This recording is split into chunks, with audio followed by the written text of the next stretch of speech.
한류 스타 류시원 씨와 배우인 조모 씨가 지난 3월 이혼 조정을 신청한 이후 소송과 맞고소 등으로 법정 공방을 이어가고 있습니다. 급기야 최근 열린 형사재판에서는 폭로전이라고 해도 과언이 아닐 만큼 극심한 갈등을 빚고야 말았는데요.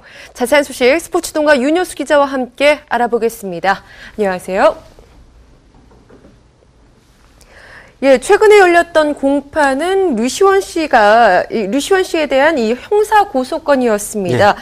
검찰은 류시원 씨에게 징역 8월을 구형했죠. 그렇습니다. 검찰이 류시원 씨에 대해서 징역 8월을 구형했는데요. 류시원 씨의 부인 조모 씨가 결혼 2년여 만인 지난해 3월 이혼 조정을 신청했습니다. 하지만 합의점을 찾지 못했고 이후에 이혼 소송을 진행하고 있는 과정입니다. 이 속에서 조 씨가 류시원 씨를 고소를 했는데요. 류시원 씨가 자신의 차량에 위치 추적 장치를 부착하고 폭행을 했다. 이런 내용이었습니다. 류시원 씨는 이에 대해서 부인 조 씨를 무고와 사기 그리고 통신비밀보호법 위반 등의 혐의로 맞고소를 한 상황인데요. 지난 20일 열렸던 공판은 바로 이런 갈등과 관련한 것이었습니다. 검찰은 앞서 류시원 씨를 불구속 기소했고요. 류시원 씨가 상당 기간 동안 부인 조 씨의 위치 정보를 수집했다면서 징역 8월을 구형했습니다. 예, 류시원 씨가 혐의를 일부 인정했습니다. 하지만 네. 폭행 등의 혐의는 부인을 했는데요. 그렇습니다. 류시원 씨의 부인 조 씨는 이날 공판에 증인으로 참석을 했습니다. 네. 조 씨는 공판에서 류시원 씨가 자신에게 폭언과 폭행 등을 했다. 이렇게 주장을 했습니다. 하지만 류시원 씨는 부인을 하고 있는 상황이고요. 조 씨는 류시원 씨가 자신의 차량에 위치 추적 장치를 부착한 것과 관련해서 갈등을 겪었던 그런 과정을 설명하면서 네. 녹취록을 공개하기도 했습니다. 이어서 류시원 씨가 가벼운 폭력을 행사했다 이렇게 주장을 했는데 녹취 파일에서 희미하게 작은 소리가 난다면서 폭행의 증거다 이렇게 주장을 폈습니다. 하지만 류시원 씨는 이 소리가 바닥에서 나는 소리라고 맞섰고요. 류시원 씨는 부인의 차량에 위치 추적 장치를 부착한 것과 관련해서도 자신의 직업적인 특성상 오랜 기간 가족과 떨어져 있어야 하기 때문에 가장으로서 가족의 안전을 지키기 위해서 그렇게 했다 이렇게 주장을 했습니다. 예, 그런데 이번 형사재판과는 별도로 네. 아내 조 씨가 류시원 씨를 상대로 이 위자료와 또 재산 분할을 요구를 했죠. 그렇습니다. 류시원 씨 측은 부인 조 씨가 지난해 3월 처음으로 이혼 조정 신청을 내는 과정에서 재산 분할금 25억 원 그리고 월 300만 원의 양육비를 요구했다 이렇게 주장을 했습니다. 이후에 이혼 소송이 진행되면서는 재산 분할금과 위자료를 합해서 37억 원 그리고 양육비도 월 500만 원으로 늘었다 이렇게 주장을 했는데요.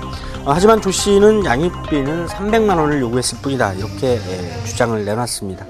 류시원 씨가 그동안 연예 생활, 특히 한류 활동 등으로 벌어들인 수입이 상당한 것으로 알려지면서 향후 두 사람의 재산 분할과 관련해서도 시선이 쏠리고 있는 상황입니다. 예, 이번 공판이 공개 재판으로 진행이 됐습니다. 네. 양측의 폭로전과도 같은 양상이 계속해서 이어졌다고 하는데요. 예, 이번 공판은 류시원 씨와 그의 부인이 법정에서 마주칠 수 있는 그런 가능성 때문에 많은 취재진이 몰려들었습니다. 네. 실제로 조 씨가 증인으로 출석하면서 취재진의 시선이 집중이 됐는데요. 증인으로 참석한 조 씨에게 재판부는 재판을 공개해도 되는지 여부를 확인했습니다. 아무리 한류 스타와 관련한 공판이지만 엄연히 부부 사이에 벌어진 사적인 그런 사생활 문제였기 때문인데요. 네. 조 씨는 류시원 씨 측이 자신에 대한 유언비어를 퍼뜨리고 있다면서 재판 과정을 공개할 것을 주장했습니다. 하지만 류시원 씨 측은 사생활 보호를 위해서 재판을 공개하지 말 것을 주장하면서 맞섰고요. 그만큼 양측의 주장이 맞부딪히는 부분이 많았고 그 갈등의 골이 상당히 깊었다. 이런 점을 엿보게 해주는 것 같습니다. 네. 우려했던 대로 공판 과정에서 양측은 서로에 대한 비난과 또 사생활에 관한 폭로를 이어가기도 했습니다. 조 씨는 류시원 씨가 신혼 때부터 있었던 일을 밝히면서 자신의 주장을 뒷받침하려 했고요. 류시원 씨 역시도 자신의 입장을 적극 표명하기 위해서 조 씨와 관련한 일들을 폭로하면서 양측은 팽팽히 맞섰습니다. 조 씨는 류시원 씨에 대해서 외도를 의심하기도 했습니다. 물론 네. 류시원 씨는 이를 반박하면서 자신의 자신의 억울함을 주장하는 동시에 그 부인 조 씨에 대한 비난의 목소리도 높였는데요. 이를 위해서 양측은 다양한 증거 자료 또 근거들을 제시하면서 상대의 잘못을 주장하는 그런 모습을 보여서 보는 이들의 안타까움을 샀습니다. 예, 서로에 대한 불신이 그만큼 크다는 증거 아니겠습니까? 그렇습니다. 류시원 씨와 조 씨는 지난 2010년에 결혼을 했습니다. 한류 톱스타의 결혼이었던 데다가 류시원 씨 역시도 적지 않은 나이에 반려자를 낳는 것이어서 상당한 화제 그리고 축복 속에 결혼식을 올렸는데요. 네. 하지만 채 2년의 시간이 흐르기도 전에 두 사람은 파경을 맞고 말았습니다. 이를 둘러싸고 숱한 루머가 떠돌기도 했고 결국 소송과 고소 그리고 맞고소의 볼성 사나운 모습까지 드러내야 했습니다. 이 과정에서 양측은 어쩌면 세상에 드러내지 않아도 됐을 여러 가지 이야기 그리고 여러 가지 주장을 꺼내놨습니다. 네. 이를 뒷받침하기 위해서 자신들의 사적인 부분까지 근거 및 증거 자료로 제출하기도 했고요. 두 부부 사이에 과연 어떤 일이 벌어졌었는지 그리고 어느 쪽의 주장이 진실에 가까운 것인지는 당사자인 두 사람이 가장 잘 알 것 같은데요. 하지만 합의의 가능성이 전혀 없어 보이는 지금의 현실은 바라보는 팬들의 시선을 더욱 안타깝게 하고 있습니다. 예, 그런가 하면 결심 공판이 다음 달 초순에 열리게 되죠? 그렇습니다. 이번 형사재판의 결심, 즉 류시원 씨의 유무죄를 가리게 될 마지막 공판은 다음 달 12일 열리게 됩니다. 이번 공판의 결과가 류시원 씨와 조 씨의 이혼 소송에도 상당히 영향을 미칠 수밖에 없을 것 같습니다. 예, 그렇다면 앞으로 양측의 합의 가능성은 거의 없다고 봐야 하는 걸까요? 예, 류시원 씨는 부인 조 씨와의 갈등이 세상에 알려지면서 가정을 지키겠다 이런 의지를 강하게 드러내왔습니다. 네. 또 자신의 딸에 대한 무한한 애정을 표현해 오기도 했는데요.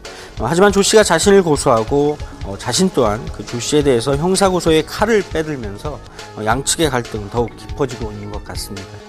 류시원 씨는 이번 공판에서 연예계에 미련이 없다 이렇게 밝히기도 했습니다. 그러면서 부인 조 씨와 합의할 의사도 없다 이런 뜻을 분명히 했는데요. 류시원 씨는 딸을 위해서라면 모든 것을 다 포기할 수 있다면서 최소한 자신이 하지 않은 것에 대해서 또 딸에게 그런 아빠가 되고 싶지 않다면서 자신의 진실을 거듭 주장했습니다. 예, 류시원 씨가 지난 공판 때 취재진과 만난 자리에서 연예계에 더 이상 미련이 없다 이런 발언을 했어요. 이번 사건으로 인해서 사실 상당한 타격을 입었죠. 네, 그렇습니다. 류시원 씨는 일본에 불고 있는 한류를 대표하는 그런 톱스타로 꼽혀왔는데요. 하지만 부인 조 씨와의 갈등으로 거의 모든 활동을 중단한 상황입니다. 조 씨와 갈등이 해결되지 않는 한 류시원 씨가 연예 활동을 재개하기까지는 상당한 시간이 걸릴 것 같습니다.